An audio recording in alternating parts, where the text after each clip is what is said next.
this is a different kind of company. This is a company that values its employees, values its customers, and that works together.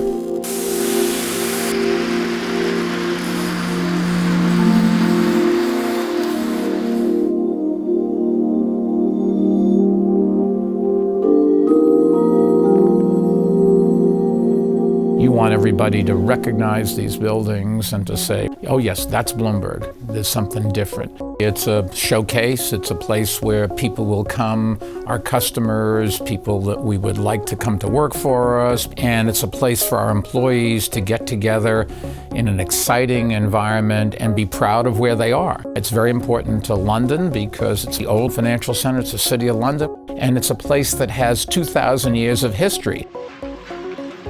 The archaeological dig was completed in January of 2013.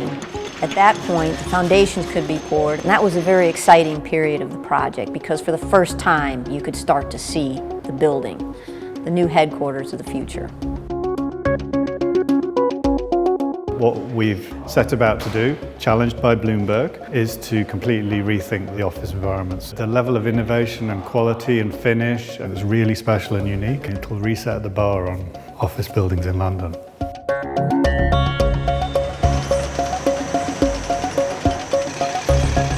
The first task is the below ground works, and on this project it was particularly complicated.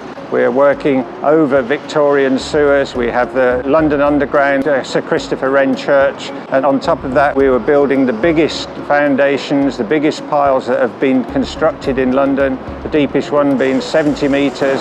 We did the biggest single concrete pour that's ever been done in London on this project, which was nearly 2,000 cubic metres of concrete poured in one day.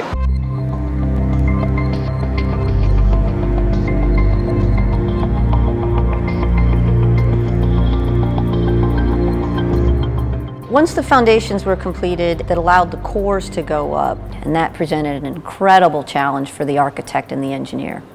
Bloomberg required great visibility through the floors. That, as a design direction, meant that all of the cores were pushed to the perimeter of the building. We were hugely excited to have the opportunity to really take building design into a new world and use the kind of prosaic tools that we would normally use, materials, concrete and steel, but use them in unusual and innovative ways. It's all fabricated off-site and delivered every night. It's offloaded with the tower cranes. The men will then erect the steel during the day. We've built the steelwork structure, the concrete slabs, the cores, and we're about to put the skin onto the building, which is the glass and metal facade as we stand here now.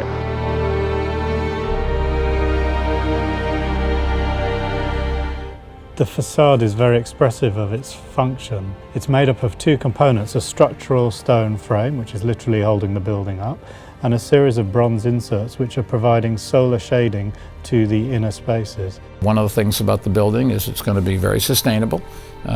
People working it are going to say this was done in a ways that is forward-thinking. This is the wave of the future to do things like this. It was very important to Mike Bloomberg that this building fit well in the context of central London, in particular St. Stephen's and St. Paul's Cathedral. So stone was an important element of the facade. Once sandstone was selected, there was only one quarry in all of Europe that could produce the quality, the color, and the size needed for this building. The key criteria for the stone selection on this project was size and color. In terms of volumes, it's probably the largest stone project in London or possibly the UK in over 100 years.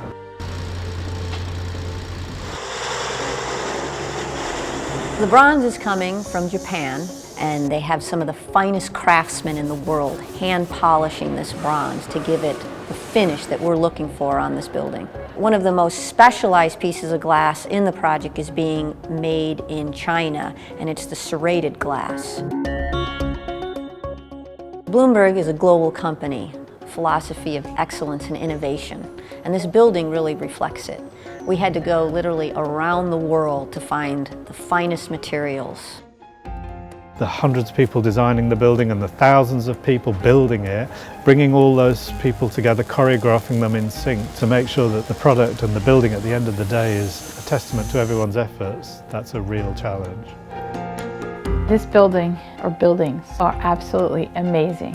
When you come onto the site and you just look at their pure size and scale, it is breathtaking in everything that it brings and represents, not only for Bloomberg, but for the City of London. We should have as good, pleasant, iconic facilities for our employees as we possibly can. You want everybody to recognize these buildings and to say, yes, that's Bloomberg.